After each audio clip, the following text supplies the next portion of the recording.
Je, unahitaji taarifa kamili na uchambuzi wa ndani zaidi? Jiunge sasa katika grupu letu la WhatsApp kwa malipo nafuu kabisa. Utapata uchambuzi wa kila siku, mchana na jioni, update za dunia kwa haraka zaidi, fursa ya kumuuliza maswali Rahby papo hapo na kupata majibu ya haraka zaidi kutoka kwake. Usikose nafasi hii adhimu. Jiunge sasa na uwe mbele ya taarifa kuliko wengine. Tupigie kwa simu namba 0654467177 au tuandikie ujumbe ni unge na Rahby. Tutakuunga moja kwa moja.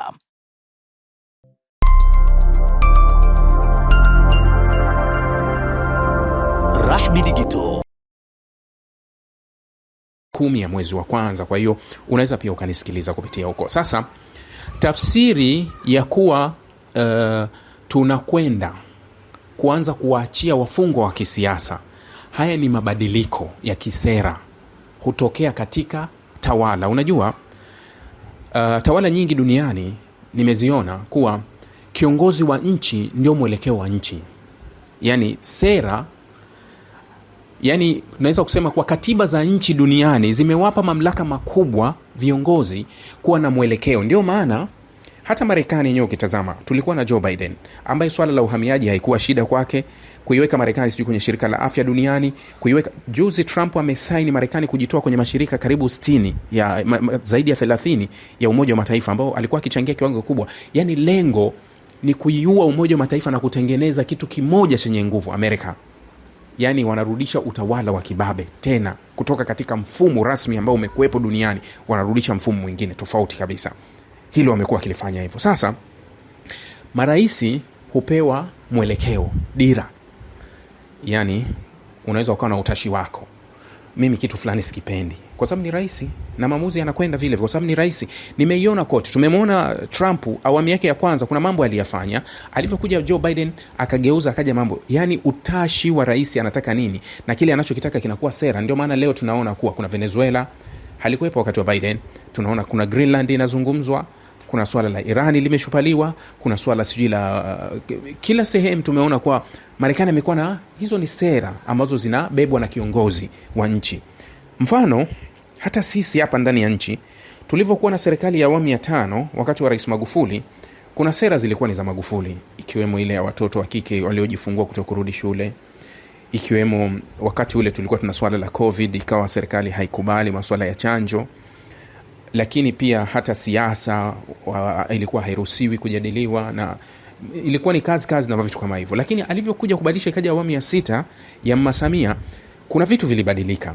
Tukaenda kwenye sera nyingine kabisa. Tukatoka kwenye hayo, hata watoto wakarudi shule, lakini tukaona tena na yeye anakwenda kwenye yake na njia zake kapita. Hilo tumekuwa nalo, yani kuna ile. Sasa kinachoendelea Venezuela ni rasmi mabadiliko ya uongozi na sera mpya ya kiongozi mpya aliyeapishwa, Delcy Rodriguez.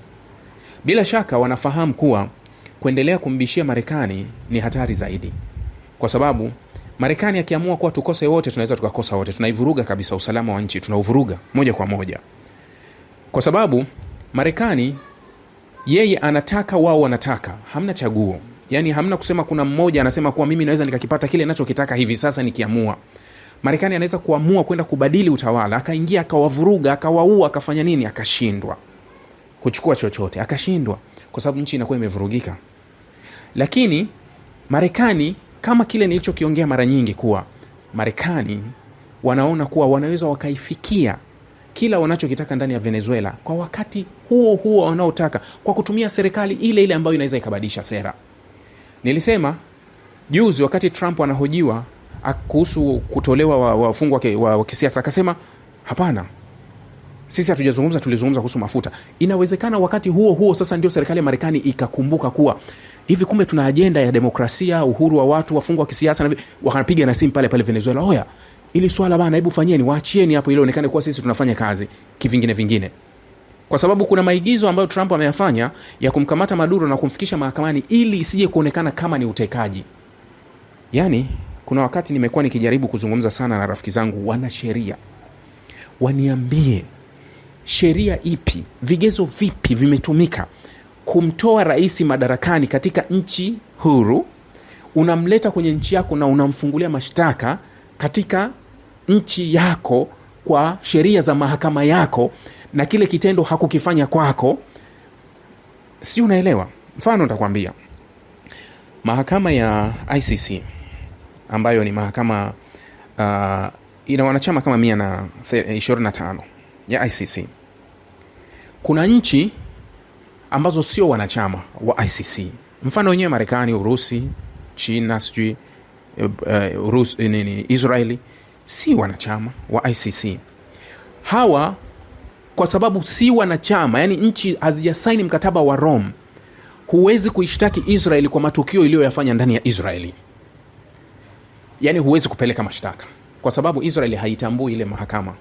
Wala huwezi kuishtaki Marekani kwa matukio iliyoyafanya ndani ya Marekani. Huwezi. Kwenye mahakama ya ICC huwezi kuishtaki. Wala huwezi kumshtaki sijui India, sijui China au Urusi kwenye mahakama ya ICC kwa kile ambacho, yani manake ni hivi. Nchi inaweza ikafanya mauaji ndani yake, yani ikafanya hata mauaji ya halaiki, kwa sababu ile mahakama ni mahakama ya haki za binadamu, sio mahakama ya mauaji ya halaiki, mahakama inayoshughulikia masuala haya mauaji ambayo yamevuka mstari, matumizi mabaya ya madaraka na yani. Naweza nikakupa mfano kuwa labda Urusi inapambana na raia wake wa ndani, mfano kwenye mgogoro labda uliokuwa wa Chechnya, ile yote inayoelekea kama ni Urusi. Mahakama ya ICC haiwezi kawafungulia mashtaka wa Urusi kwa kile walichokifanya Chechnya. Hauwezi ukafungua kwa sababu hawa wote sio wanachama, hawatambui mahakama. Hauwezi ukawafungulia mashtaka. Ila unaona kwa nini Israeli iliweza kushtakiwa? Kwa sababu mwaka 2015 wale wa Palestina waliwasilisha rasmi ombi kwenye mahakama ya ICC kuwa tunaomba uchunguzi ufanyike kwa uhalifu uliofanyika ndani kwetu. Kwa hiyo mahakama inaidhini na inasaini, ina uthibitisho na ombi rasmi kutoka kwa mamlaka inayotambulika kuwa tunaweza tukachunguza kile kilichofanyika kwenye ardhi fulani. Ndio hivyo kilichompeleka Urusi kuwa anashtakiwa, kwa sababu Ukraini pia walisaini. Ukraini sio wanachama, ila Ukraini walikubali kuwa mahakama inaweza ikafanya kazi kwenye ardhi yao. Ndio hayo mashtaka yanaweza yakafunguliwa na kushtakiwa. Sio, umeelewa?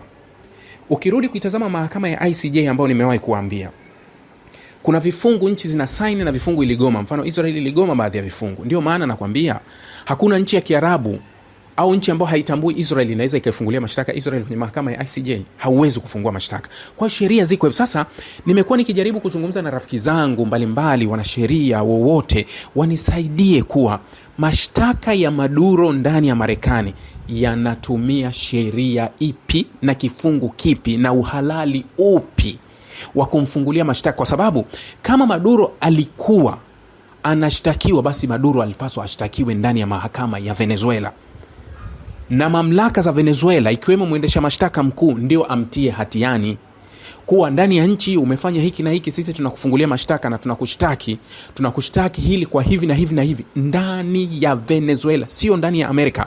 Kwa hiyo anachokifanya Trump ni kutaka kujaribu kuficha au kufunika kombe katika uhalifu ambao Marekani wameufanya, kwa sababu UN Charter hauwezi kuvuka mstari wa mpaka ukavuka kwenda mpaka mwingine bila sababu yoyote.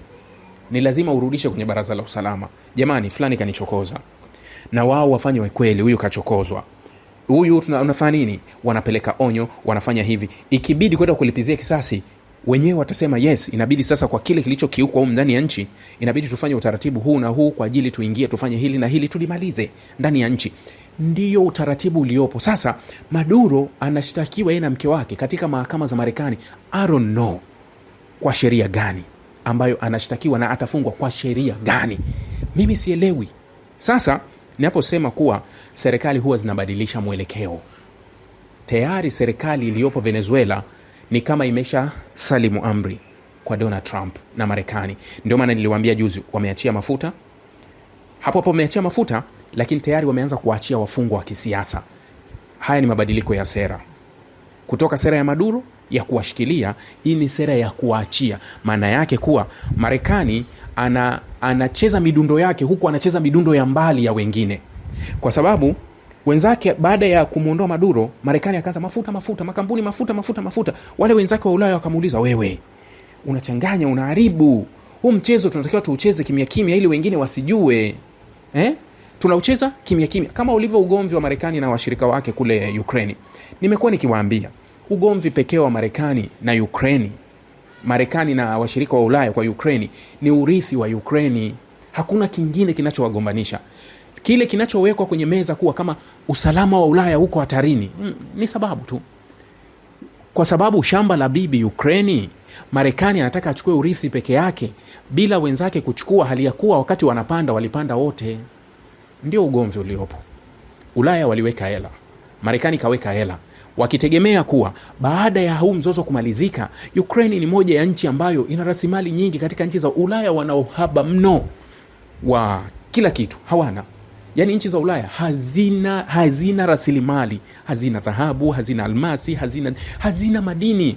Sasa Ukraine inabaki kuwa ni moja ya nchi ya Ulaya ambayo ina vitu vingi ambavyo vinaweza vikafikiwa. Kwa hiyo wale walipeleka pesa wakijua kuwa baada ya hili, baada ya dhiki ni faraja. Yani tutapata tu kupitia hapa, tutapata tu kupitia tutapata tu. Hilo ndio walikuwa nalo kichwani, kuwa tutapata tu. Sasa wanavyoona Marekani amepiga shortcut kwenda kwa Ukraine, tayari kaisha mvuta pembeni, akamsainisha kwa mimi nitachukua hiki na hiki na hiki. Hakuwataka waje. Sasa wenzake wanavyopiga kikumbo ni kwa sababu wanataka wachukue urithi. Wanataka wachukue urithi Ukraine. Marekani anawawekea upaja kuwa hamwezi kuchukua. Yani mimi sasa, wale kinawauma kwa sababu mbona shamba tumepanda wote, halafu kwenye kuvuna umekwenda peke yako. Rafiki yangu, unavuna peke yako, unachukua peke yako, faida zote unakula peke yako, wakati tunapowekeza tuliwekeza wote. Ndio hicho kinachowauma zaidi Ulaya. Sasa wenzake wanamstua Marekani kuwa tatizo wewe umekimbilia mifukoni zaidi kwa Venezuela, ukasahau kuwa sisi juu ya haya makida ambayo huwa tunayacheza, huwa tunafunika, huwa hatuendi moja kwa moja tunaonyesha kile tunachokitaka. Tulivyoingia Libya tulionyesha kuwa nchi ina unyanyasaji mkubwa, watu wananyanyasika, hakuna demokrasia, hakuna uhuru, hakuna kujieleza, hakuna nini. Lakini sisi lengo letu halikuwa hicho. Sisi lengo letu lilikuwa tufyonze mafuta ya Libya, na tukayafikia, lakini tumefunika kwa juu kwa lebo kuwa demokrasia, sijui ni nini. Sasa na Venezuela ilikuwa hiyo style, kuwa wewe uliingia na madawa ya kulevya, sisi tukasapoti kwenye demokrasia, uhuru, haki, sijui na nini na nini. Sasa baada ya wewe kufika jikoni, utusubiri tule au usubiri wengine wamelala ule, wewe unakula hadharani, inaonekana kabisa kuwa wewe ulifuata msosi.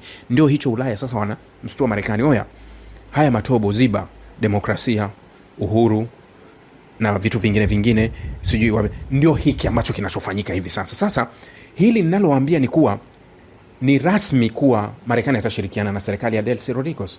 Maana yake kuna mkutano ambao utafanyika kati ya